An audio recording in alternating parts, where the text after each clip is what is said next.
What's going on, ladies and gentlemen? It is another beautiful Wednesday. Happy Gentlemen's Talk Wednesday. I am a platinum card member of Fuck Around and Find Out Club, DJ Micah B. And it's almost that season, so the president of the Texas Leos is in the building, Mr. GQ. Are you a Leo? Oh, Absolutely, 100%. And of course, today we're back with another From the Sideline Chronicles. And today we have the first lady of From the Sidelines herself, Miss Xiomara. What's going on?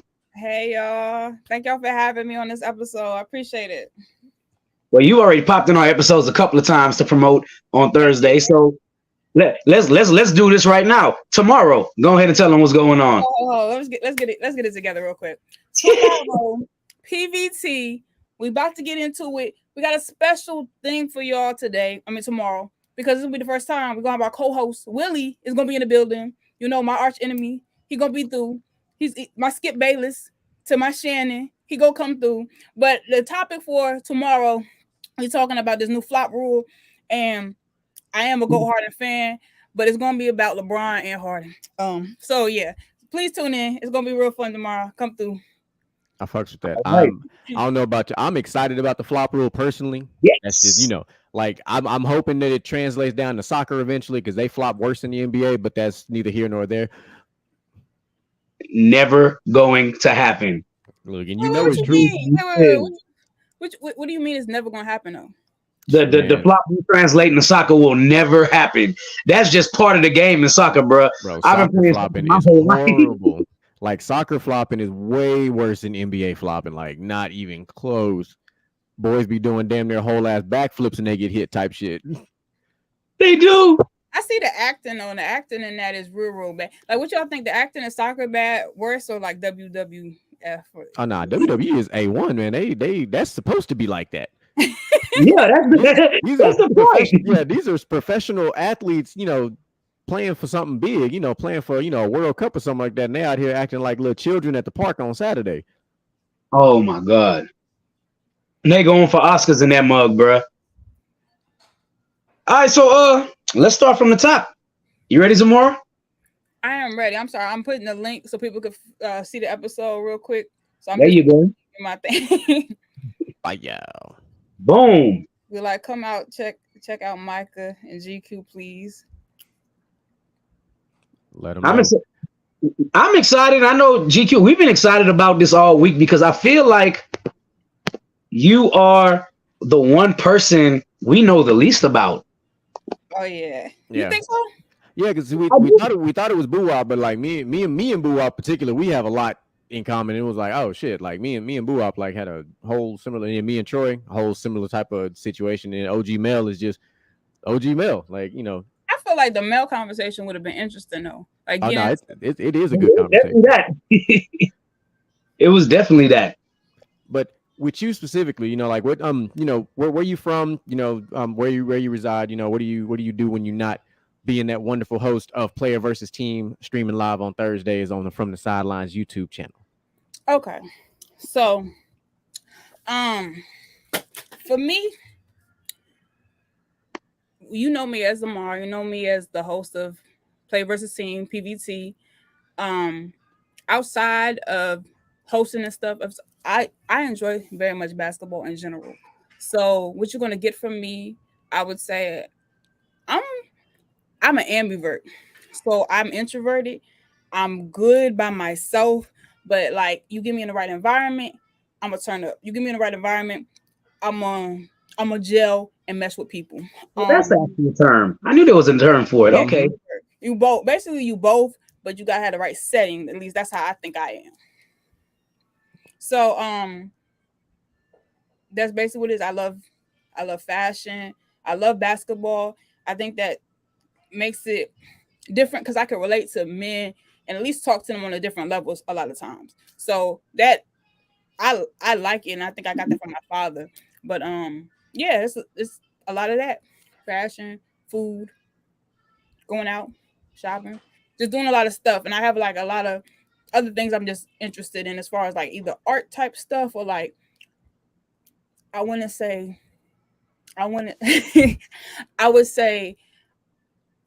a little. Okay, let me say this. I'm an alien, so I would classify myself as an alien. So it'd be on some other things, some esoteric, some conspiracy theory type things too. So that's what I'm gonna say about that. We have our Kyrie Irving of the group. Yes, Got we it. do. Why did they call me Kyrie? Well, do you believe the Earth is flat? I mean, damn. It's a donut. No, let me stop. Hey, Not you a want to know why we donut. called you Kyrie Irving? No, I'm trolling. Like, I think it's a dome. I think because they said you can't get past the was it the Tetris field or whatever. There's like a cap on that. That made me think you can't. There's a threshold. So I do think it's flat, but then it goes to a dome. That's what I think, and that's because scientifically they say there's a threshold. There she Yes, is. yes, yes, ma'am. That is daddy. She Hey, pointing at the screen, so she know I'm here. so Oh, also, AKA Shimothy. You know, that's Himothy. That's James Harden. I'm Shimothy. But go ahead. Shimothy. wow. I'm with it. I'm all the way with it. Okay. So where are you originally from? Like, where were you born? Okay, so first of all, I reside right now in the DMV. I live in Maryland, like 20, 30 minutes from DC. I am originally a Charlotte girl. I represent 704 all day. Charlotte, North Carolina. Get it right. Same home and stomping ground of my father. He went to West Charlotte. Big ups to them. It's real ratchet down there, but born and raised. I'm from Charlotte. I lived most of my life in North Carolina. I'm a transplant from here. I've been here for like 4 or 5 years or so. So yeah, that's originally my home place. Now we know where the fire come from. She from Why you Carolina. say that? Because I know a lot of cats from Carolina, man, and they all act like that. It's cool. Them some of my favorite people. So I'm just like, oh yeah, it all makes sense now. Well, now that I really watch the show, and I'm like, now I see why she liked this on the show. It's that Carolina and all right. Now we all on. Okay, we got it now. Yeah, that's where it come from. Okay. So talk about your family, your mom, your dad. I know you say your dad's from Charlotte. That's your stomping grounds. What about your mom and the rest of you got any brothers, sisters? Okay, so I'm gonna go down the line. Probably go to my dad last. So my dad met my mother at ANC, the same place with Drumline. You know that place back in the '80s. Back when they met each other on campus. They got together. They had me. I was first. I'm the oldest of all my siblings. So, I think they married 89. I'm a 90s baby. So, they met at ANC, and then after me, it was 2 other brothers. My brother Marcus, my brother Benjamin. And then after that, my sister, the only sister I got, she was born in 99. She a Gemini. I can go down the whole thing, but she a Gemini. We became close later in life because we got like a 10-year age gap. So That's that. me and my brother right there. He's a Gemini too. Me and my brother right there. We got like a whole 10-year age gap. And then it's my youngest brother. He came. He was surprised. All of us were surprised. It's cool though. But my youngest, he came through, and in fact, he actually has autism. Actually, 2 of my brothers one has Asperger's, one has autism. So all of us cool. In fact, most of us are air signs, except my mom, who's a Virgo. And I'm a Virgo too. You a Virgo? Hey, You know what's funny though? I get along, or at least I feel like Virgo guys is cool. I get along with them, but Virgo women I have trouble with. And I can see that. a Virgo, and it's funny because I was thinking about it. My dad is kind of like the little interceptor to make me and my mom come together because we did just clash. We clash, so he's really good being that little buffer. okay. So let's talk about your sports background. What did you Uh-oh. play? The Oh. boy Troy a Virgo too. I said I get along with a lot of Virgo guys. It's all making sense. It's all making sense. So you're a Virgo and GQ a Yep. Leo. Okay. I'm a Leo. My co-host down there, Virgo. Me and him been down since the late 90s. I didn't say Yup. what I am. I'm an Aquarius. So first of all, if you're wondering about the alien, I'm the alien in the group. Period. Point blank. So yeah. But Mike, I'm sorry. What did you ask me? So talk about what sports did you play growing up? Oh yes. Okay, let's get into it. So first of all, let's talk about my dad, and we're gonna transition. So my father, I got into basketball actually when I was young as a way for my dad and me to bond. So he wanted to bond with me. So that was actually like the onslaught of me getting into it. He knew basketball really good. So all my basketball insight, a lot of that stuff come from him. He told me about Moses Malone, all type of players y'all really like people don't really think about. So he put me on for real.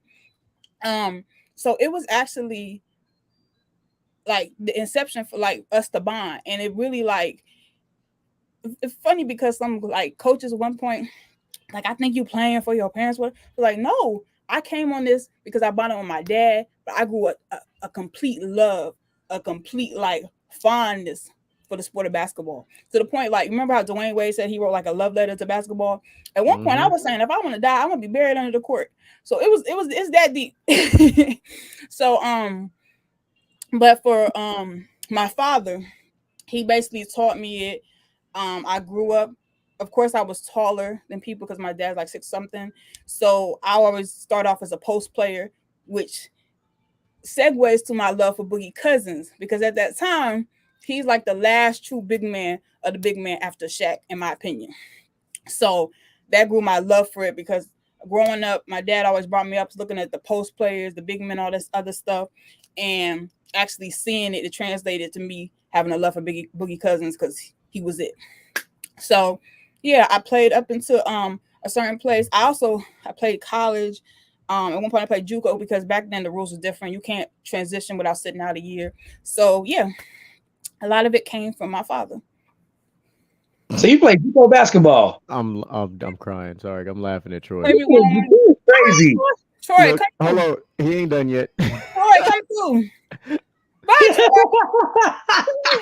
Troy, come through. You don't want this work. You don't want this work. He said, "Look, we could do pod and basketball." I'm Oh done. my God. Troy got jokes. Anyways. Okay, so were you just a one sport athlete? Like basketball was it, or did you do any other? Nah, man, it was whack because in middle school, they was like, all right, we need help with this. And I think I think I got finessed. Let's say that I got finessed. The track and field coach was trying to, I guess, get other people to do sports or just stay active. So I ended up going over there and I was doing shot put and discus. And then it was dumb because they didn't have enough people for like the four by whatever where you have to do like the 1600. Oh, for the mile relay, baby. Oh, my bro, That's my baby. shit right there. They came to me because they was down bad, like I was a sucker. And they had me talking about, oh, we don't have enough people. So let me tell you, I ran that 1600. And back then when they had Iversons, you know, the puffy Iversons, all that cotton. I ran in them mugs. When I tell you my feet was on fire, not the puffy. She said the puffy AIs, man. it was Hold on. horrible. I swear that it was bad. Never again. Oh my God. So yeah, I had the puffy. Those were my actual basketball shoes, but I had no other shoes because I was a field person. I didn't do track. Like, so yeah.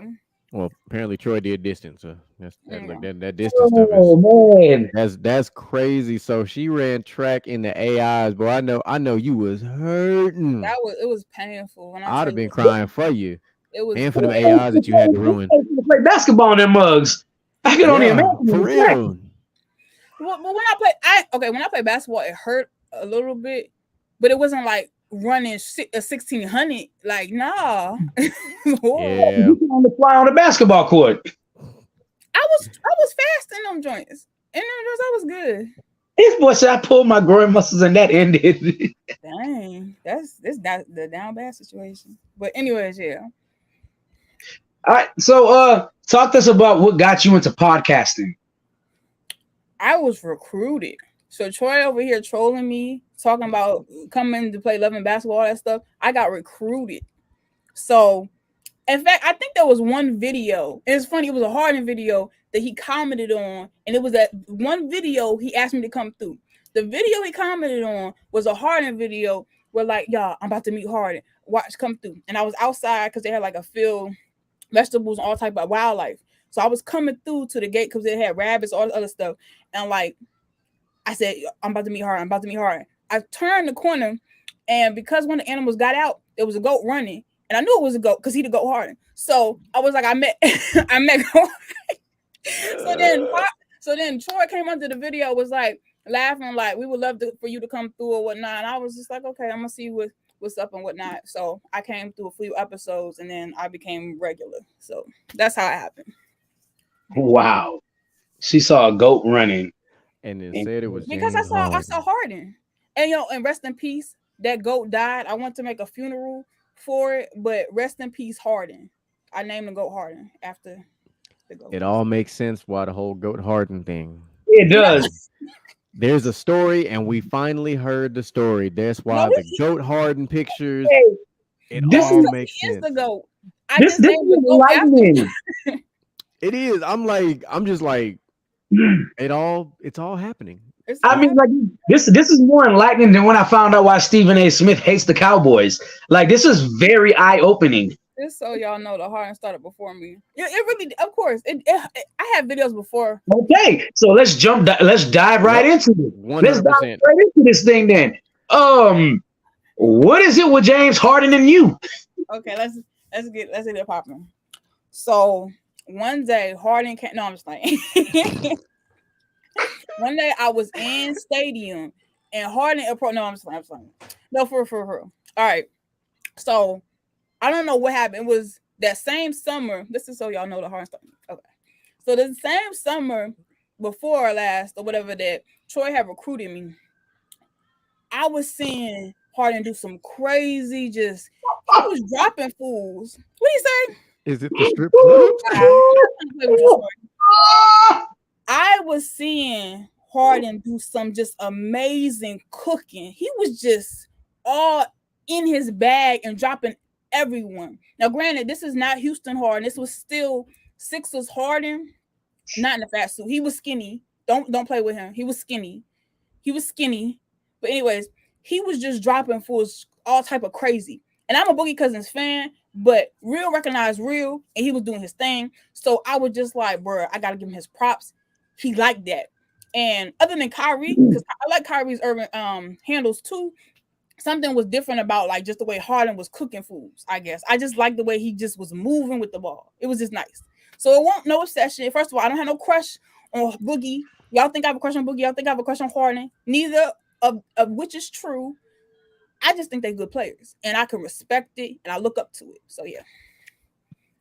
Okay, well, I can guarantee you this, the reason why it looks so different, looks so smooth, because it be traveling his ass off. Oh my God, this damn gather stuff is annoying. That man created a whole new dance called the step back slide. If he traveling, first of all, Micah, you over here Benedict Arnold, because you be the main one defending and helping me when I talk about Harden. So how you over here?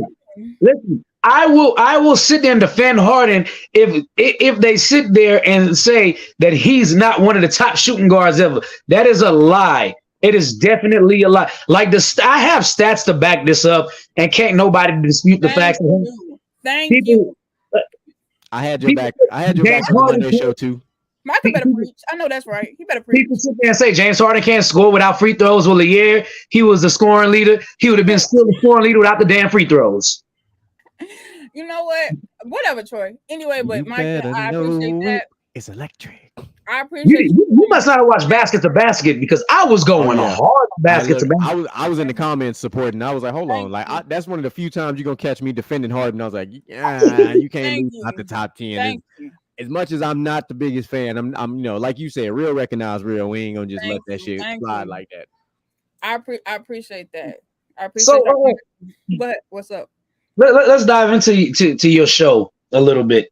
Players versus teams. Where did the name come from, and how did you come up with the concept of players versus team? Where I say y'all embrace the bias. Well, Troy had me try to come up with a name for a show or a concept, and I was over here steady thinking, but then like you smoking crack. Anyways, but I was thinking of for a name for a show because he wanted me to have a concept to execute a type of show. And for me, the way that I operate, I'm already a biased person because I'm already a player person. So going into this, it was already Boogie. That was my main person.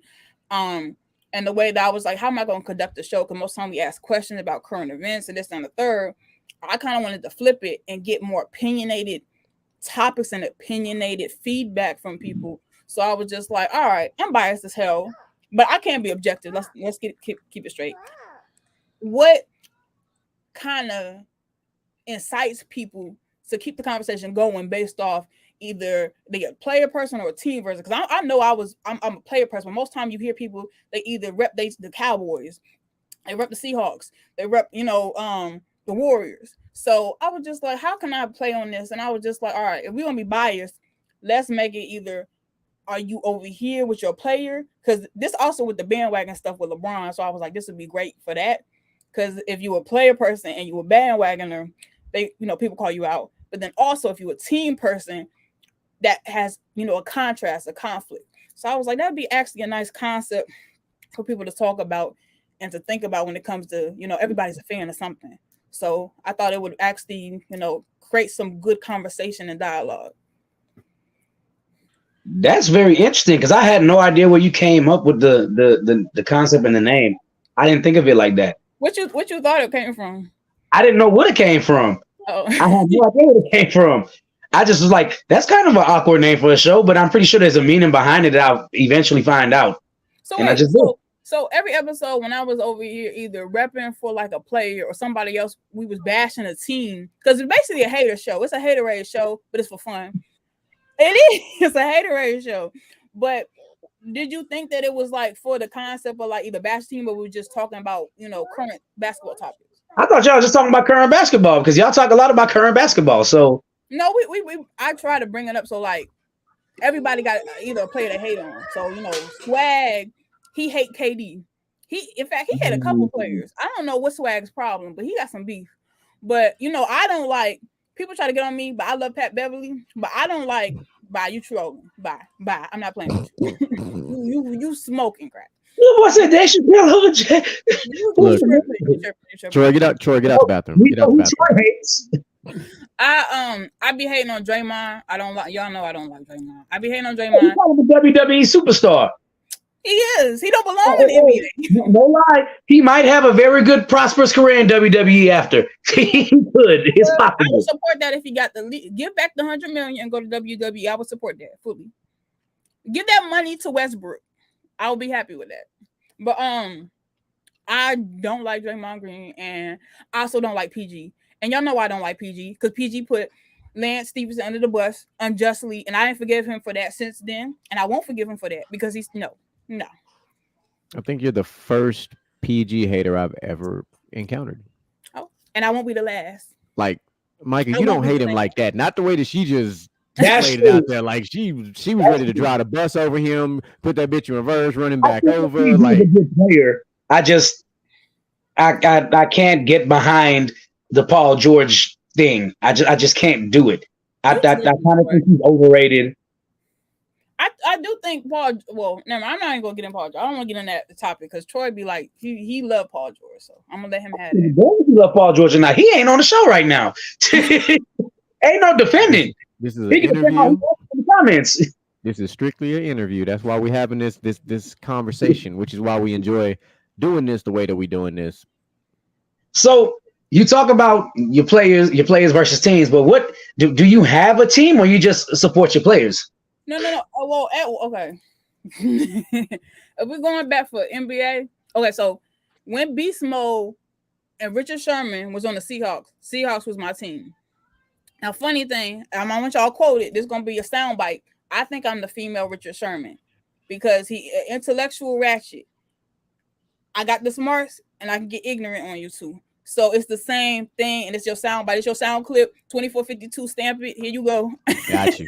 I'm gonna send it to Goat as soon as the show over. Clip the fuck out this. I made sure not even to laugh out loud at that because I wanted to make sure that got clipped. But I used to be a big Seahawks fan. They did. Pete Carroll stupid. They could have got 2 rings, but we ain't even go on to that. That's fine. But I love it. I used to be this is funny. It's not funny. It's actually sad. So before the Lakers kept winning, and it got to the point I just wanted any team to beat them. So at one point I went for the Sixers. I remember Portland. Portland had that dude with the dreadlocks. I was going for Portland at one point. I was going for Iverson. I was going for the Nets. The Nets. Okay, I might have been a Nets fan because I like Jason Kidd and I like Kmart. So that might have been the only team I kind of like repped. I think. And Troy gonna love this because he's from Jersey, but I think I did kind of rep them like that because I did like they had Kerry Kittles too. I remember. You tripping? Anyways, Eddie Murphy over James. Look, then he gonna be like this. I'm about to listen. I'm about to pull a Xiomara. You about to get blocked. You over there saying in this chat box, man. He over here wilding. Anyway, I'm surprised Goat ain't in here trying to troll his damn self. Right. But yeah, and I'm just a player person. So AP is my favorite NFL player, all time. Yeah. And then I got my favorite basketball players. So yeah, that's how it is. That's how I go. So very similar to Boo Up, just a person, a team, just a player's person, not really a team's person. Yep. Okay, so go ahead. I was gonna say I think I'll probably be more a player or a team person if I locked into like a coach I really liked. Like if Krzyzewski was a coach in the NBA, I would probably be a team like person for that team because I like Krzyzewski. I like the way he coaches everything. I don't think he would last very long in the NBA. That's some hater stuff. You want to come? Like I'm not. No. It's not a slight at him. It's the way when you become an iconic college coach like that, and you're coaching young men, and then you all of a sudden try to go coach grown men that are millionaires. Like that part of that allure kind of goes out the window. Okay, but what about and that's what makes it kind of hard. What's the coach that did it? I forgot his name again. You had the coach from Florida that was coaching OKC for a while, but where did they get them? I know, nowhere. But I thought they looked good when he was coaching them, though. Yeah, because they're all still around the age of the kids that he's been coaching. Yeah. But if all of a sudden, Coach K came in and tried to coach like, pick any other team that's like an older team, they're gonna be like Clippers. Okay. Yeah, like, what was Iverson's coach? I feel like he had that approach though. Which coach? His coach with the Sixers, his coach with the because he had George Karl with the Nuggets. Sixers. I'm talking about Sixers. What's his name?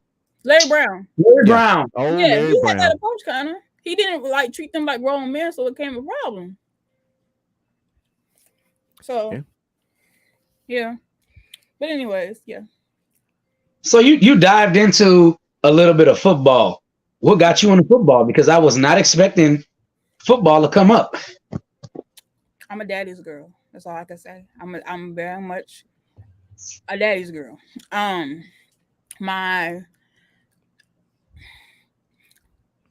What team am I? Okay, my dad. First of all, my dad is 78. So when I talk about I got history. If I could spend a day with one NBA player, who am I picking? Okay. I would pick Harden just because like I did so many videos. You know how lit it would be just to be around. The thing about it is I just would be like, I want to be one of the homeboys. I'm a homegirl with them.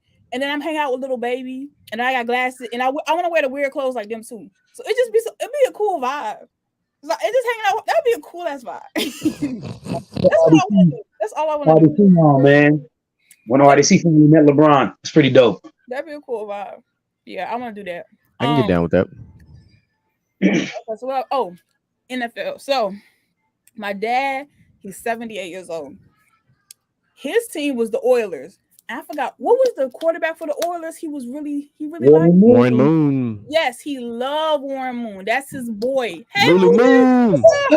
What it do, baby? What's up, Moo? But he loved Warren Moon. That was his boy. In fact, okay, so let me talk about. I'm gonna talk about the story about my dad real quick, and then I'm gonna pivot.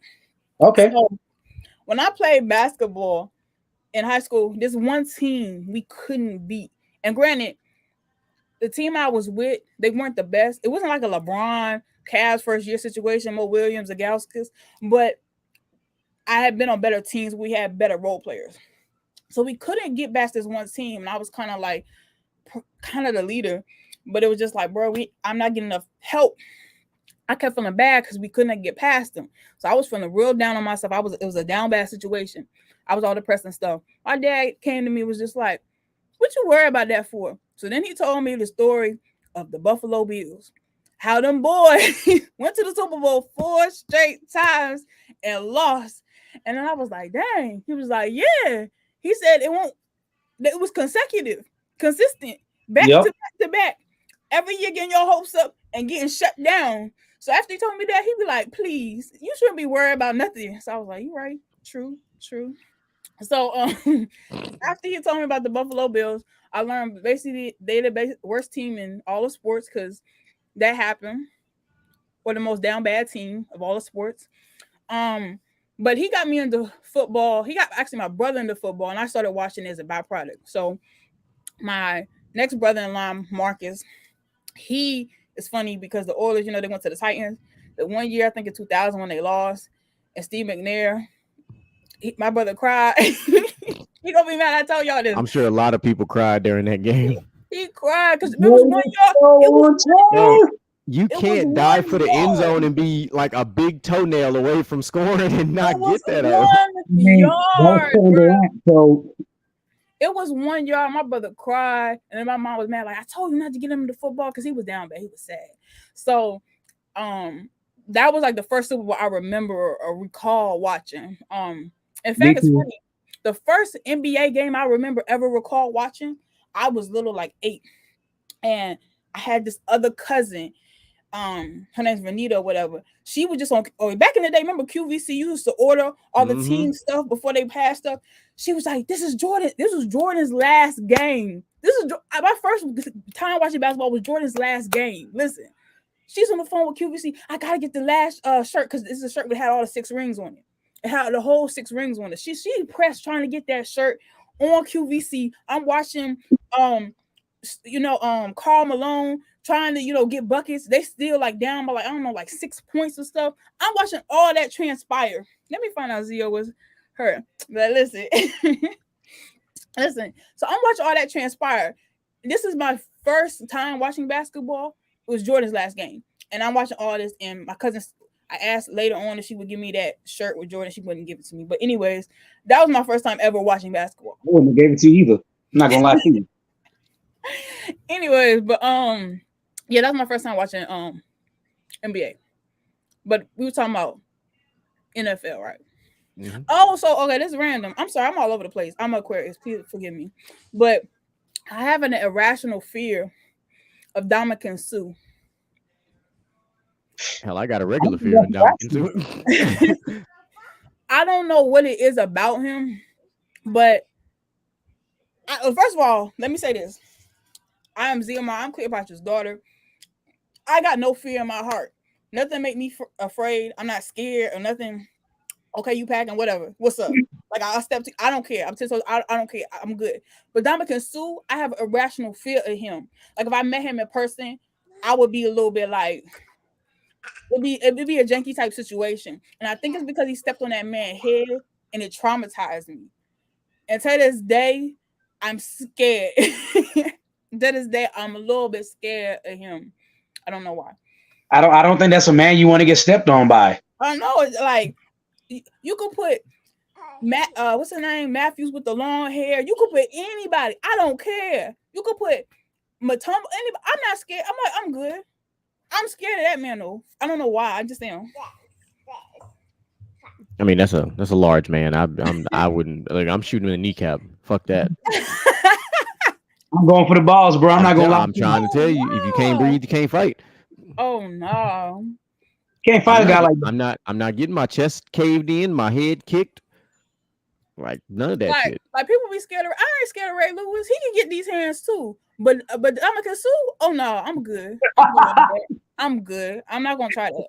I don't blame you because Dominican Sue will snap. Like Ray Lewis at least has a rational thought in his head. So I got a question that I've been waiting to ask you all week because you talk about how you were her in high school. I think everybody here from the sideline has to know. How tall are you? Okay. That's a great question. So I'm gonna be humble and say I'm 5'11" and a half. Taller than me. Shit. Shit, that's humble as But hell. on She paper, really we was gonna finna put say 6 feet 6 foot. though. She was finna say 6 foot. On paper, we gonna put 6 feet though. But on humble Say and less. 5'11" and a half. All right. Oh, man, they put 6'1". Nobody has a problem with that. Yeah, that's fine. But yeah, I'm gonna put that. What was I about to say? I was about to say something. Somebody had a question. Was it Moo? Did Moo ask Yeah, something? that was Moo when he talked about there you go. Oh, he just said it was her in high school. Oh yeah. I responded to that. But yeah, hey, GQ, you ain't asked me no question. What's up? Oh, we put this together a long time ago. We done already had our little line of questions. I was letting Mike get his question on. Don't you worry. I'm all up in this thing. So don't worry. don't worry. I'm in this thing like swimwear. Okay. So you got in the quote unquote podcast and you talked to Troy and everything like that. But what before you even met Troy, what was your initial draw to the world of podcasting? Like, how did your curiosity get piqued by the world? Because we know how crazy podcasting is now, as opposed to how it was even back in, like, let's say 2017, as opposed to now. It's so different. It wasn't so much podcasting. In fact, it's kind of funny. For a good period, like almost 2.5 years, because I would do a whole bunch of either TikTok videos or regular videos. Y'all understand this junk go way back. I have videos back when KD decided to go to the Warriors, and I was just, talking, doing videos on Instagram. I got videos where I found out, because when I was doing videos, I had like the Boogie to Braun campaign. So I was going for Boogie hard. Even y'all think Boogie to Braun campaign. I had the Boogie to Braun campaign. Listen, it was serious. So me doing videos and stuff like that on Instagram, I'll be on Instagram Live just talking about sports, just doing video clips or whatever. So that kind of, I guess, would transition to podcasts, because everybody was like, you need to hurry up and do podcasts or whatever. I like your content. You know what you're talking about. This, that, and the third, et cetera, et cetera. So the opportunity kind of came, because I did feel a little intimidated when Troy proposed that I actually be an addition and come and talk and be on it. And then from there, it kind of snowballed. But initially, I've been doing videos and stuff like that before. It's just I never actually went to the podcast world because I was a little intimidated on it. Okay. So I'm going to do a little Jane on the spot moment here. So from your very first podcast episode to now, if you could go back and tell yourself anything as far as like a lesson you learned, what would you go back and tell yourself? Make sure you have backup guests. That'll probably be main thing. Have some backup guests. We've all been down that road. You got a whole show playing around guests, and then nobody should be like, shit, I gotta scramble. I gotta put a show together. That's what I would probably tell myself. No, that's dope. No, that's good stuff. I'm always curious because everybody gets into this world differently. Like me and Micah, we could tell you we never thought we would have got to where we are now, because all we wanted to do was we wanted to be Skip and Shannon for the longest time. Like, we always wanted to just do sports, go toe to toe with each other. We've been doing this. We go all the way back to college. So who's Skip and who's Shannon then? Oh, Jeremy's definitely Shannon. Jeremy is definitely, well, GQ is definitely Shannon, because GQ is a freaking athlete. He's definitely Shannon. Okay. So you would say you're Skip? Yeah, I would say I'm Skip. But he's not an irrational cowboy Skip. I will give him that. Like, he's not that. I am. You know what? If Stephen A. and Shannon had a show together, this would be more Stephen A. and Shannon. Mm-hmm. Yeah. Yeah, that's yeah. Stephen A. and Shannon would probably be pretty damn accurate. Yeah. Okay. All right. So y'all known each other since high school. Before that. we go back to summer camp. We go back to summer camp in the hood in the late 90s. Third grade. Like, we used to sit there on the basketball court making beats and freestyling and do it. Like, we used to, like, me and Mike could go way, way back. That's like, that's a tight friendship. That's y'all had a friendship. Years. I don't remember the last time I called Michael my friend. That's my motherfucking brother down there. I don't remember the last time I called him a friend. That don't even sound right coming out of my mouth. I mean, for Father's Day, I call his dad every year. His dad expects to call from me every year. That's my dad. I like that. We need to see more friendships that's like tight like that, like where people can be cohesive and they really got each other back. That's really nice to see. We got a whole group. Oh yeah, we got a whole brotherhood. We created our own kind of we'll call it a fraternity to say the least. Okay. And we've been down for a minute since 2010. Really, so we established the fraternity in 2010, and we've been down like that ever since. Okay. So that's kind of, it's weird because that it kind of helped us kind of pull this show together like it is, which, you know, coming soon in the next couple of weeks when y'all see the From the Sideline Chronicles of myself and DJ Michael B, the whole story gonna make sense. Yeah, because shit gets cray. But we do have a special segment that we absolutely must get into. Okay.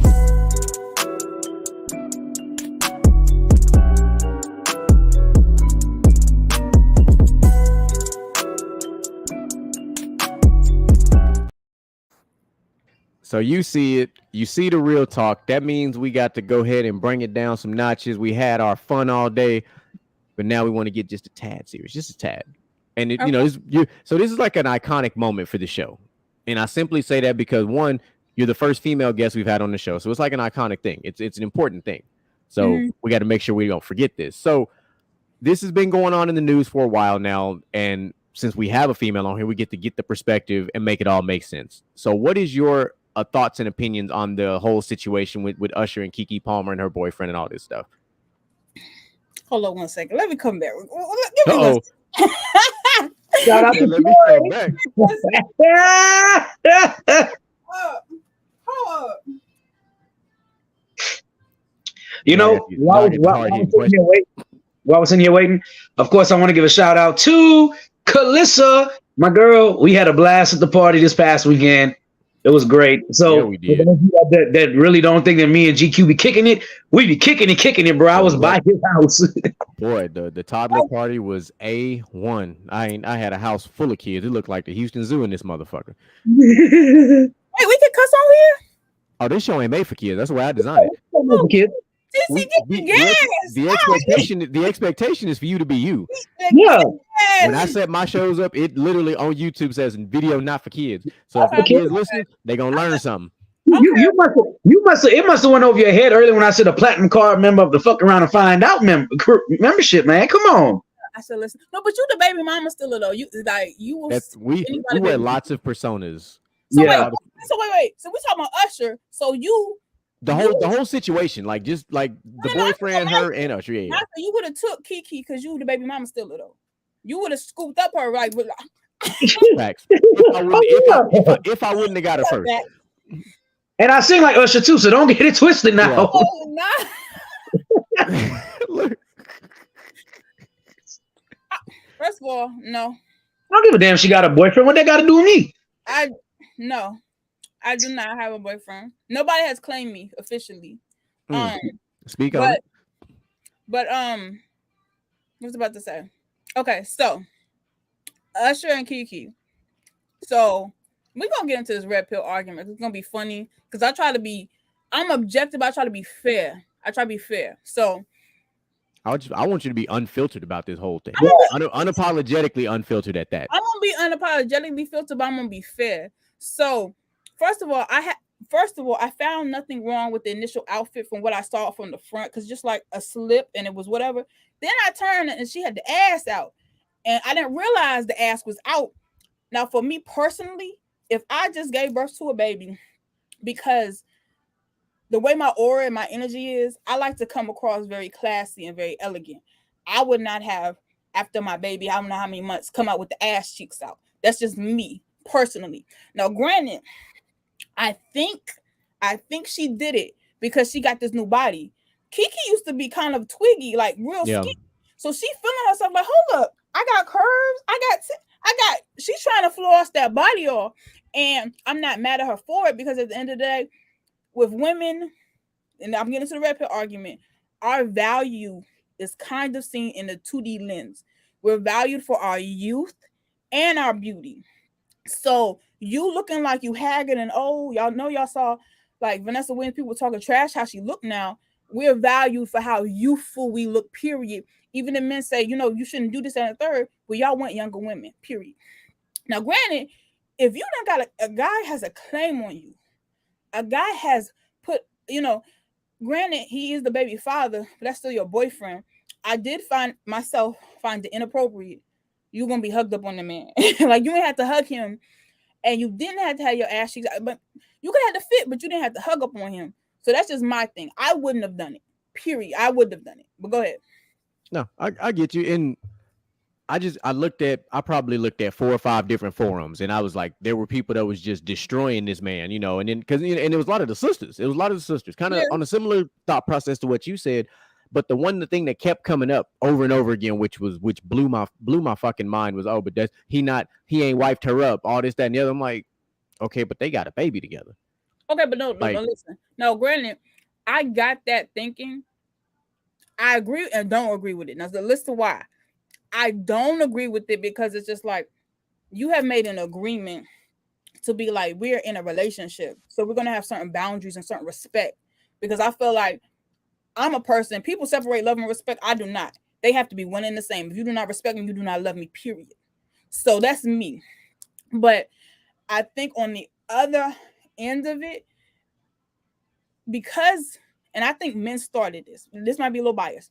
A lot of men, like Carmelo Anthony was just like, I'm not married. Lala married, I'm not. So a lot of men in their head say like, I'm single till I'm married. And even sometimes men married think they're single. So I think the reason they just like, okay, well, you haven't wifed her up. People still think the mindset, unless you wifed up, you're still single. Unless you're got the ring on, you still single. So that's the mindset I'm thinking they're coming from. No. I'm not. That's not the Beyonce effect. I'm saying, okay, so let's be real. Where the concept come from? Haven't you heard a lot of men be like, they single till they married? No. You ever heard? No. Mm-mm. Well, I've heard women say that, and they were just like, because men think that men still like. From what I heard, a lot of women like, a lot of men still. Okay, this is some psychology, and this is how I come from the stuff I think. I heard, and the guy told me this. I'm not making this up because I was like, that's real shady. The conception of like thinking about relationships, sometimes a man, and it could be a woman too, so no bias, a man will cuff up a girl to take her off the market to make sure that she closes her legs to the availability of anybody else. But he didn't close his stuff to everybody else. But it's just to have that type of, ownership, or be like, okay, I'll take you off the market. You still exclusively mine. I'm not exclusively yours though.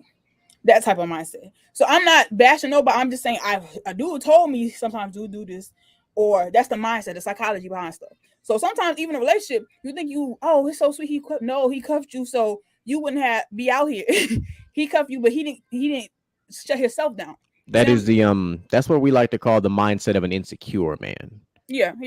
That's how I view it. And I understood what Troy was saying, then he clarified it here too. And it's talking about from a lot of the music. Yeah.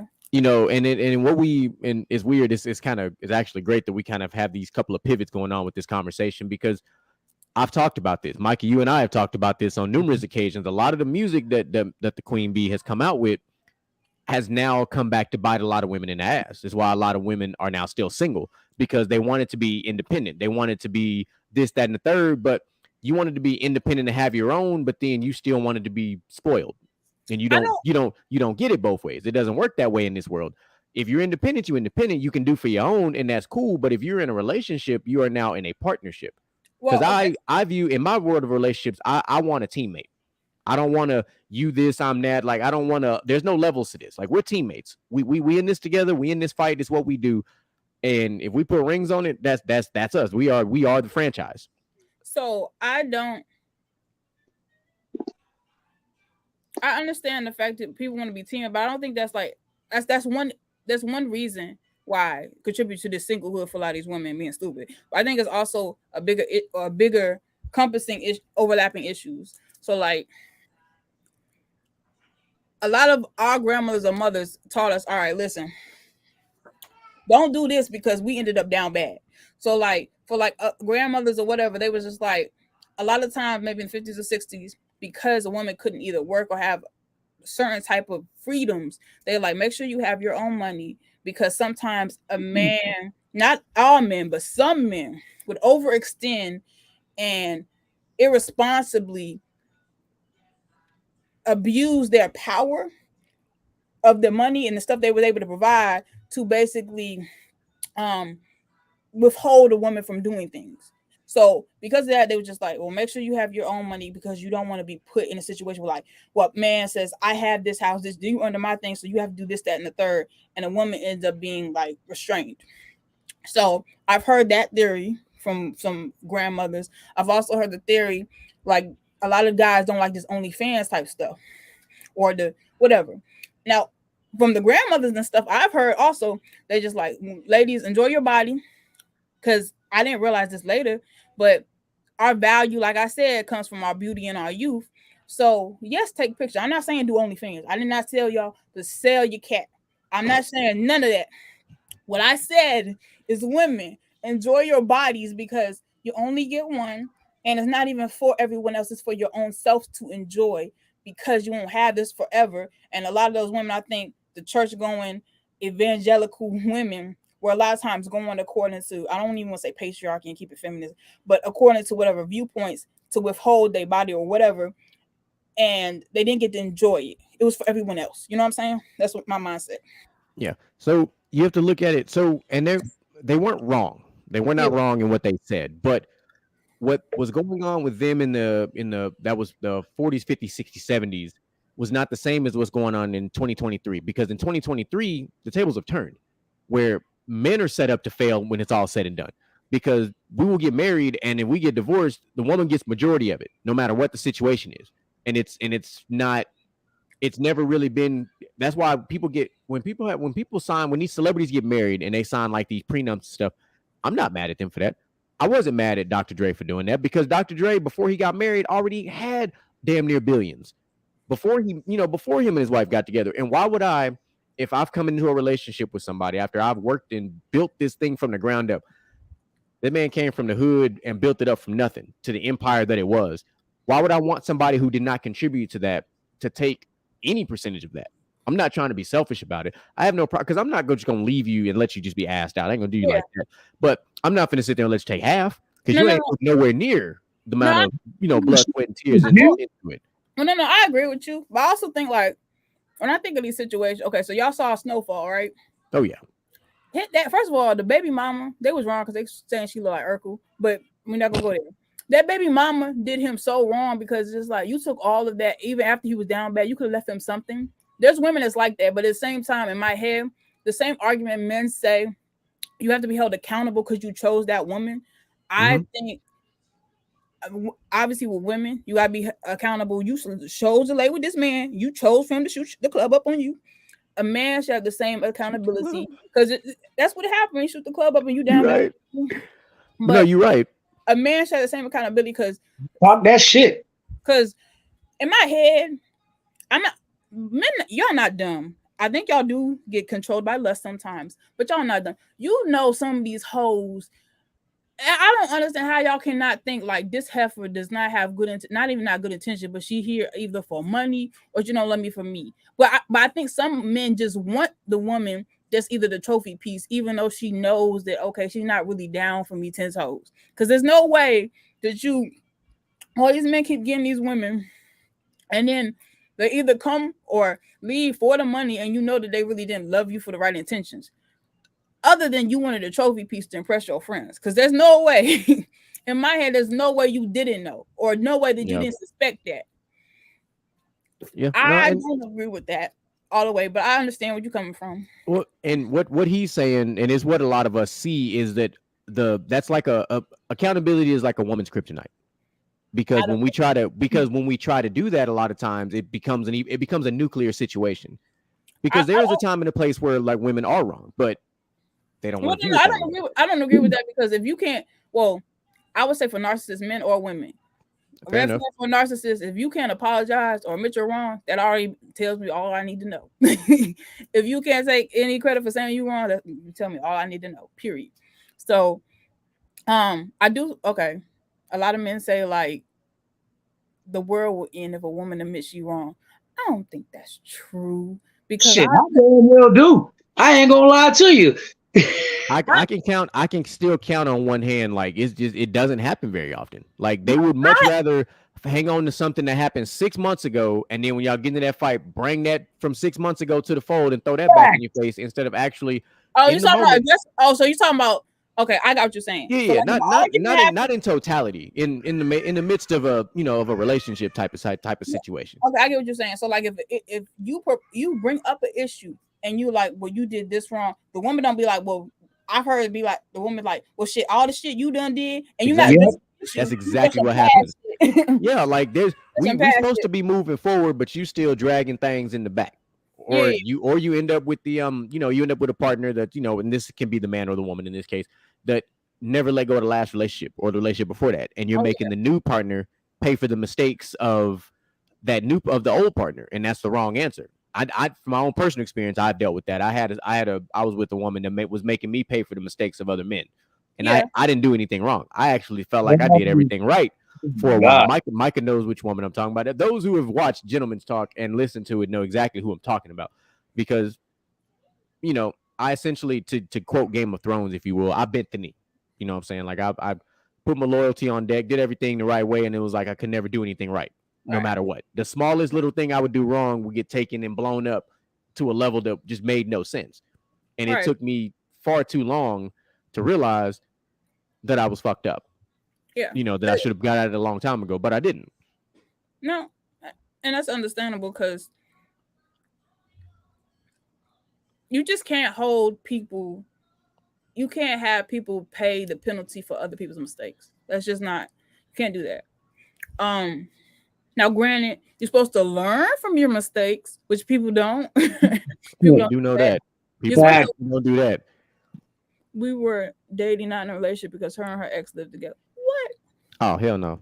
That's crazy. She's smoking. Oh hell I'm no! telling you. Smoking crack. So, Like when Troy said Dave Chappelle, but in her heart, and that's that crack, right? like, I like where we are with this conversation. So I have one more question, because I want to continue this conversation we had from our last episode, Micah. So what is Xiomara's take on interracial dating in 2023? What is your take, being another African American woman? What is your take on it? Let me turn this fan off because it's cold. 1 second. All right. So You wouldn't be turning off if you was in Texas. I can tell you that much. Hell to the no. That okay, bitch be on high. So the way I feel about interracial dating, so this would be a good segment to talk about my father. So my father, Grover, in fact, I have the same initials as him, GLB. And because y'all know, y'all was talking about my mom, Kyrie Irving and whatnot, but I do believe like a lot in the spiritual or the esoteric type things. And one of two things that I do believe is before you come to this earth, you pick who your parents are. So that's one thing. The second thing, I believe you kind of pick, you're supposed to pick how your body looks or how your physical features look. So for my father, I've always been a daddy's girl. I always grew up. My father, like, he was on some different stuff. First of all, I grew up. He was teaching me about Mazai tongue when I was little. He was always on some different stuff. But one of the things he instilled with me was to have like an empowerment and self pride in being Black and being African American for what his legacy was and the things he did. So for me personally, and I'm saying as being a darker skinned woman, I'm not light skinned. I look like him. We look alike. They always say I'm like the female version of him. But being like him, I could say he instilled in me to be a Black woman and to want a family and to instill and to want something that duplicates myself. So if you in my theory, if you love yourself, you're gonna want your offspring at least to look like you. At least that's how my dad was, because I'm like, okay, I love my dad, he's my hero. I look like him. I want my children to look like him. Duh. So that's just my mode of thinking. But the reason I say that, because in the predicament we live now, in this climate of 2023, I've tried and been an enthusiast of getting the Black community together and helping the Black male deficit. So y'all gonna say this is crazy, but at one point I wanted to have 7 sons. And the reason I wanted to have 7 sons, if you've seen the movie Seven Brides for Seven Brothers, it's a cute little movie, but everybody had different names and they paired off and they was dancing. It was cute back in the day. But I was like, I want to contribute to the fact we were getting all these numbers and all these. I would just say static about how the black community was, how there's a shortage of black men compared to black women because of incarcerations, because of this, because of that.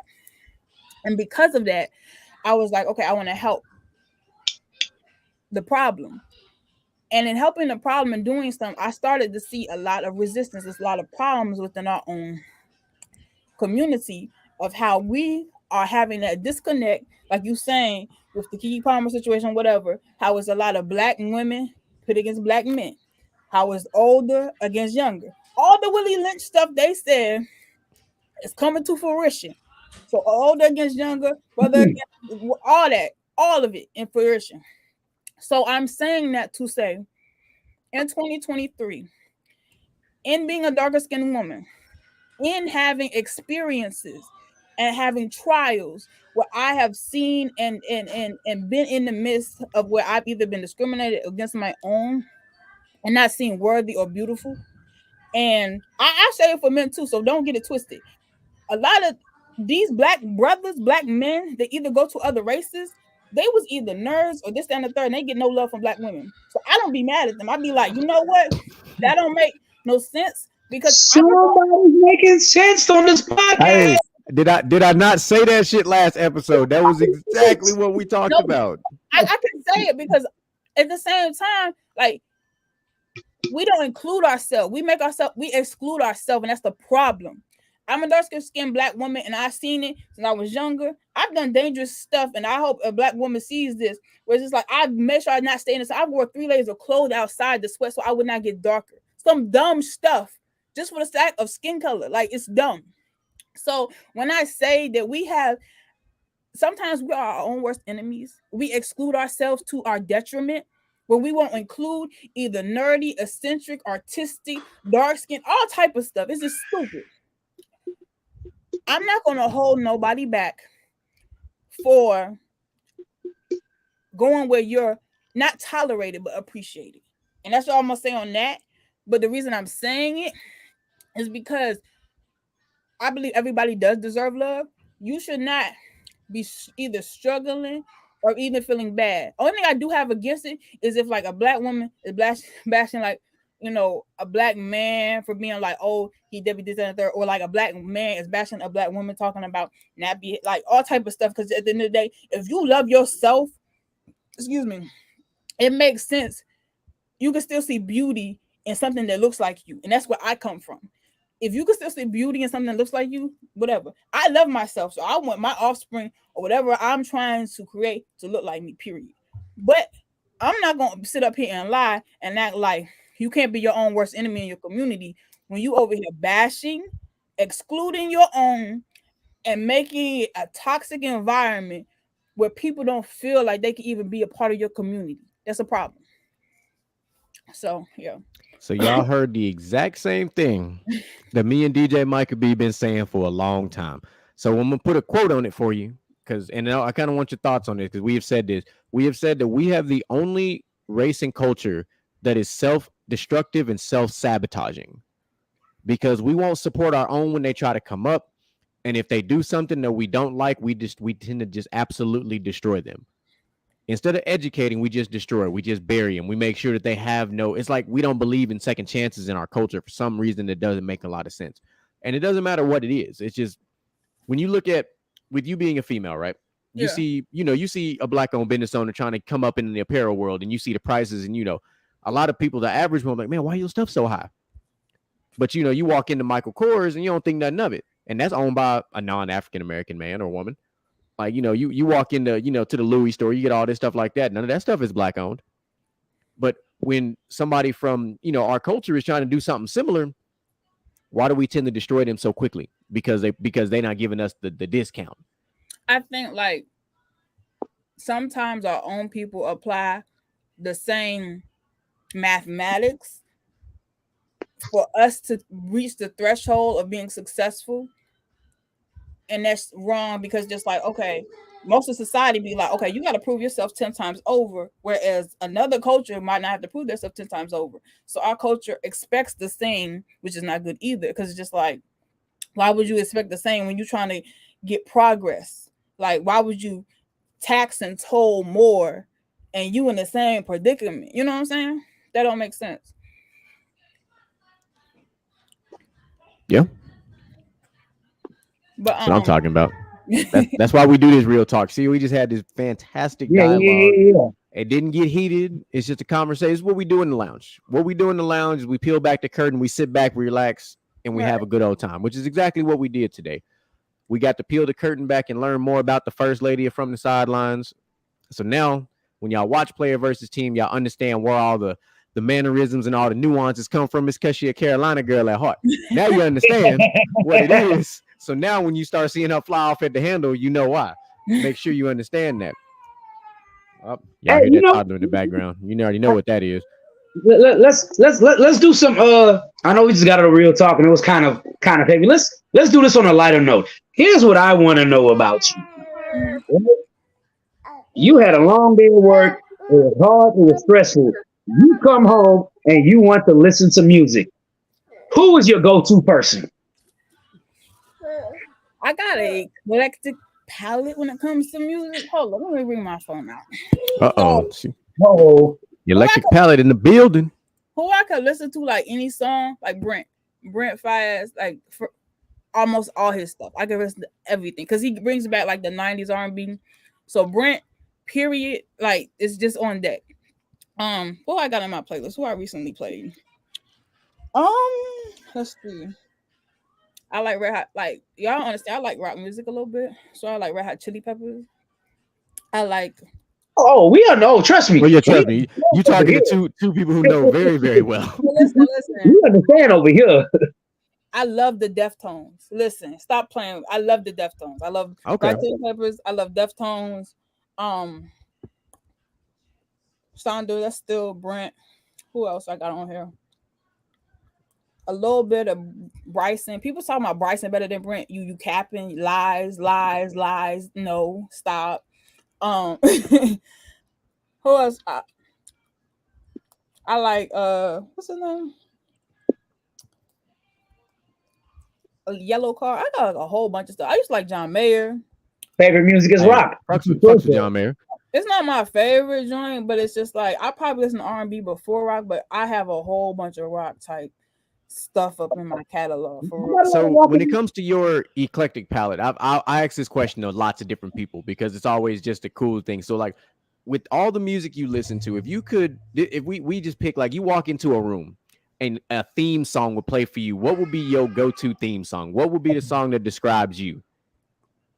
That's a good question. Okay, so hold up.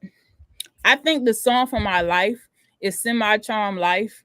Like that just describes my whole life. I listen to it all the time, at least once, whatever.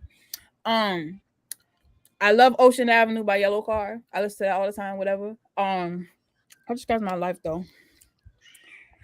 What is Semi-Charmed Life? You know, like that. You know, you walking out of WWE ramp and you want this song to play for you for your entrance music. It's actually probably like an instrumental I have play. I ain't mad at that. I ain't mad at that at all. Focused by KONESTKT. That's probably my instrumental play for my background music. But as far as my life theme, it's Semi-Charmed Life. All right. I'm with that. So wait, what's your favorite artist? Favorite artist? DJ, man. I'm like that's what my name is literally DJ Micah B because I'm really a DJ. Like let me change it. My theme song will be "Loose Change" by Brent Faiyaz. I play that all the time. It's pinned on my page, even though people said I didn't have my ass showing, but it was anyways. The song is pinned and I kind of remixed it, but "Loose Change" is probably my theme song by Brent. But go ahead. I'm with that. I think my favorite art. Then people probably gonna be like, "Man, come on!" But anything Oh, Avril. before Avril Lavigne. anything before Yeezus. Anything before Yeezus, Kanye West, that's all me. Anything before Yeezus, all of it. I got Yeah, you. I'm a big Ludacris guy. I Like, know. that's one of my lyrical goats. And like when we talking like all-time great hip-hop artists, like he is somebody who does not get the credit he deserves from a lyrical perspective. Extremely entertaining, extremely versatile, can fit on anybody's track and can kill that mug in a heartbeat. Always has. We go all the way back to Chicken and Beer. Like we can do all these things. Like I used to buy these CDs, or I used to old school with the big old radio system. I used to record them mugs on tapes, A and B side. Like I used to do that with specifically with like anything that Ludacris would have, anything Busta Rhymes would have, anything that M would have. Oh As we man. get to the newer music, I got big into Ace Hood. Still a big Ace Hood guy. So I'm big into Tech Nine, the Hobsons, the Logics. Like, I listen to Kendrick Lamar is my goat. I didn't talk about right now. Rap. We talking. Oh, these are just my norms that I go to. That's it. Rap. First of all, I would have never expected like GQ. You a little ratchet. I didn't know that you like Ludacris. That's a little ratchet. I would never expect it. Oh, she got no idea about either one. Like my man Kevin Hart said, you gonna learn today. She got no idea now. No, when it comes to rap though, okay. If I was ever to do a documentary, because I talked about my friend about this, I would want to name a documentary the unspoken messiah of hip hop, and it would have been Facts. I think it would have been Jay Electronica. In my opinion, Jay was going to be the second coming of hip hop. Hey man, Jay Electronica fire, dog. Yeah, man. No, but you saw how all of a sudden he went on his peak, and all of a sudden a Rothschild just stepped in and. Oh, we know. I was going to do a documentary. He was supposed to be the messiah of hip hop. For real, before Kendrick, before all of them, he was supposed to be the messiah. So Jay, he goated for me. Like he's great. Of course, Kendrick. I used to love Jadakiss. Before Cassidy went to jail, that was my bae. Oh man, I'm a hustler. I'm a hustler, homie. That was it. Damn, I'm a hustler, girl. You wanna come to my hotel? Hey, maybe I'll leave you my room key. So that was who my rapper crush person. Yeah. So like crazy enough, like when I grew up, my younger self, what really got me into my eclectic world is, and Mike is the same actually. We're pop music kids. Mm-hmm. So I was big. NSYNC, Backstreet Boys, O-Town, Britney Spears, Christina Aguilera, Mandy Moore. Like I was huge in the pop era. Like pop was my I didn't get into country until 7 years ago. And now you can't tell. You can't tell the difference because I'm knee deep in it. Like I'm all up in it. Listen, Florida Georgia Line, I would be up in their concert. What? Don't say, bro. I'll be acting a fool in Florida Georgia Line concert. Listen, I just when I was in Arkansas, I just went to Brooks and Dunn's concert, and they had Scotty McCreery and some other people there. Like I've seen Cody Johnson in concert already. Like Jason Aldean and Brantley Gilbert are two of my all-time favorites. I've seen Zach Brown band in concert. Like, and Mike, I took this man right here to his first country bar. Yeah. And we turned that motherfucker upside down. Like I can get down with anywhere. Like you want to see some stuff? Put on a country line dance in front of me and GQ, and you're gonna be like, these niggas here, boy. Gonna turn the fuck up. What? Oh yeah, we set the club on fire. Like that's just what it is. Like we used to shut them hoes down. No, I'm not gonna hold you. Like I would be turned up. I want my sister and me to do like videos to some country music. We be turned up. It'd be lit. I love what I'm talking about. See, that's why I fuck. That's why my co-host is my guy. Like he knows the kind of questions we just did. Because with a lot of people, and you'll kind of notice, but you'll be in your first time here. We don't write a doc for stuff like this. This is just us having a conversation. So this is just we over here on our Drought 4 style Wayne. Carter 1, Carter 2. We just fresh off the dome, one take. We killing the game. So that's just fresh off the dome. I think I did this with who was the last one we did? With Boo Wop. I'm gonna ask you the same question because I think I did this one with Boo Wop. You're going to the basketball court, knowing everything you know about everybody and from the sidelines. You're going to play threes. Name your two people you're taking from the sidelines with you to be on my team. Yup. I'm taking Mulich because he seemed athletic. Mm, I guess GQ because he a triathlete. You did like three sports, right? 3. I know more than 3. I don't know. Football, basketball, track, cross country, volleyball, flag football. I also did volleyball at one point, but yeah, I should have. I swam too. You swam? Okay. Not competitively, but I did swim too. Like I'm all over the place. I didn't want to be that statistic, you know what I'm saying, about dark folk can't swim. So well, I can't swim, so I guess I did the statistic. Yeah, nowadays I'm just an athlete in general. I'm an OCR athlete now, so I do obstacle course races like the Spartan races and all that type of shit like that now. So that's my go-to thing now. All right. I wonder how. I think Boo Wop chose Troy as one of his. I wonder how it was about you not choosing him. No, I chose people that I know was already in sports and multiple sports, so it wasn't like no shade. It was just like, okay, I know this person played this, so. She was looking for athletes, not athletes, athletes with an F. You know what I'm saying? Athletes. You know, just got to make sure we catch that. Yeah, so, it's one of the things like he could sing, but he can't sing. That's what's going on here. You know what I'm saying? Like, you good for karaoke, but, you know, if I need an album, I got to go call this one right here real quick. I can't. But we 100%, we appreciate you coming through today. It's dope. I'm glad that we got to do this. You know, from the Sidelines family, it's good that we get to continue to meet each and every last one of y'all. Because like I said, the only ones of us that have met in person have been me and Micah. We the only ones that met in person because we live in the same state. But one day, we don't live far from each other either. So, but one day we'll all get together and it'll be one of the livest things on deck. And because boys ain't going to understand, like we putting out this fantastic content without actually truly being around each other. Right. Yep. And you know, now we've got to talk to the first lady. She's gonna come out swinging tomorrow. She's gonna be on fire tomorrow on Player versus Team. So y'all better check it out. Y'all make sure y'all looking forward to it because I know I am. I'll be making sure I'm live. I'm checking it out as well. So before we sign out, I wanted to give you guys a little preview into next week's show because we got a new segment debuting, and this is what it's gonna look like.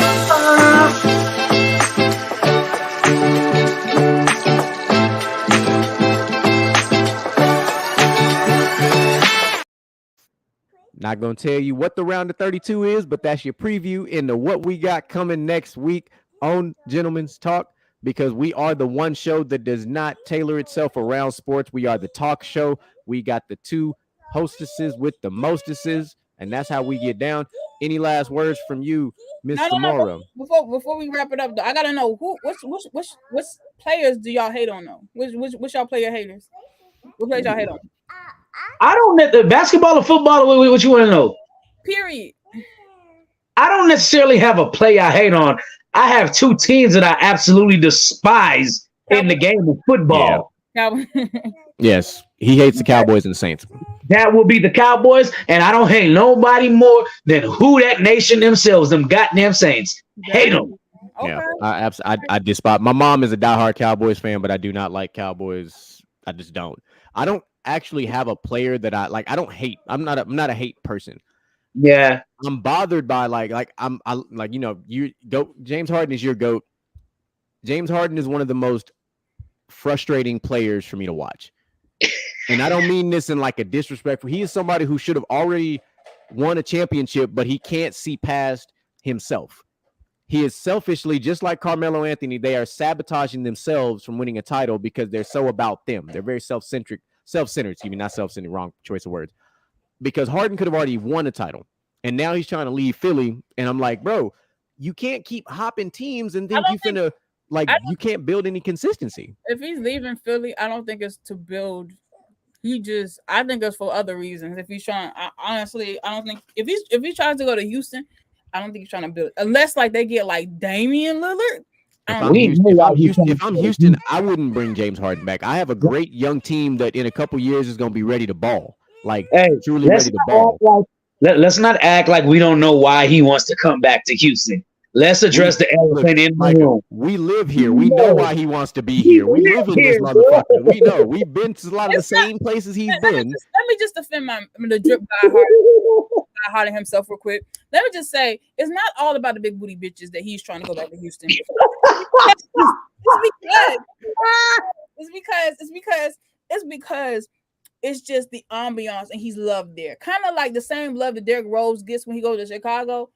What's the name gets when he goes to I'm curious to know what love you talk. You must not listen. You have no idea if you think. Look, I will say this. I always clown about the strippers, but James Harden does have a couple of businesses here already. He has a restaurant and things like that. So he was here for so long, so it wouldn't make sense for him to come back here. Yeah. You know what I'm saying, business wise. But from a business perspective, the Rockets, it wouldn't be good for them. No, the Rockets. The franchise has finally recovered from Chris Paul, from James Harden, from Russell Westbrook, and most of their talent now is drafted players, because obviously not having a lot of successful seasons since all those players are no longer there. And then of course you added Dylan fuck-ass Brooks. I guess that's somebody I don't like very much. I don't like him at all. Send him, I don't think they would have no problem. Like, if you're gonna let Draymond go back for seniority, even though Draymond supposedly got his low rings or whatever, and give him $100 million, if Harden was to go there, it's obviously to retire. He's not trying to go nowhere else. So I can understand if they was like to pay homage and be like, okay, we want you, if you want to end your career here, that's cool. Yeah, but he still wants a big payday, and they can't afford it on their payroll. I wouldn't go with the luxury tax for James Harden. Not right now, I wouldn't, because then I got to give up some of my young talent. Not to disrespect them, but they're not gonna win a championship next year either. So they're not going to win a championship next year, but give them a couple years, and they're going to be, they're going to be in that conversation, and because they played together now. Yeah. Kind of like where OKC is finally about to be after all this time. Yeah, that's true. But the thing I don't like is Luka Doncic. Luka gets on my nerves. He's very frustrating to watch, just like James Harden. Wait. You saying because Luka be crying he don't get calls? That's why he's frustrated?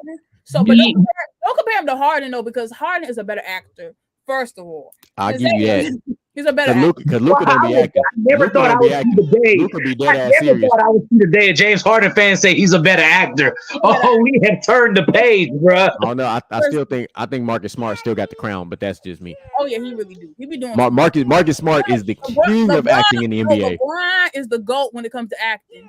He deserves hella awards for real. It's like I don't hate players, man. I hate a lot of their antics though. Like Dylan Brooks, he annoys me, but it's not to the point where he's just a trash talker. So I'm kind of okay with that. Yeah, but he's a trash talker that can't back shit up. No, he old. I'm like, yeah, he old, and that old man was cooking your motherfucking ass. Like, get the fuck out of here. Like, it's that type of shit. He couldn't back it up against LeBron. I don't blame him for not being able to back it up against LeBron. Yeah, but don't talk that shit if you ain't ready for it.